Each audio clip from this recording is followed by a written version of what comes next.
ప్రశ్న రావుని అరెస్ట్ చేసి ఒక పక్క పిఠాపురం కోర్టులో మనోడికి బెయిల్ మంజూరైంది. ఆ తర్వాత అక్కడి నుంచి సర్పవరం పోలీసులు వచ్చారు. సర్పవరం తీసుకెళ్తూ ఉండగా పోలీసు వాహనంపై జన సైనికులు కోడిగుట్లతో దాడి చేశారు.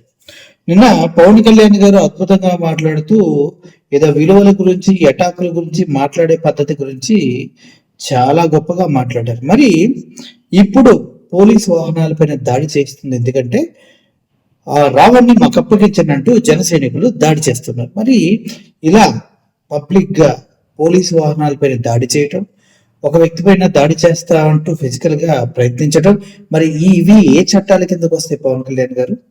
అంటే మీ నాయకులు మరీ ఇంత మీ మాట వినకుండా చీప్ గా బిహేవ్ చేస్తున్నారేంటి? మీరు నిన్నే కదా పేపర్లో పట్టుకుని ఏదో చదివారు పెద్ద పెద్దగా. మరి ఇంతలోనే ఏమైందని పాపం వీళ్ళంతా రోడ్ల మీద పడి పోలీసు వాహనాల పైన కోడిగుడ్లు విసురుతున్నారు. పోలీసులు విధికి ఆటంకం కలిగించటం కాదా? ఏమంటారు దీన్ని? చెప్పే ముందు పాటించాలా. మీ ఎవరైతే జన సైనికులు ఉన్నారో వాళ్ళందరికీ ఈ విషయాన్ని స్పష్టం చెయ్యండి. మీరేదో ఎవడు రాసిచ్చింది తీసుకొచ్చి మాకు అప్పచెప్పినంత ఈజీ కాదు పద్ధతిగా బతకటం లేదు. అర్థమైందా? Thank you.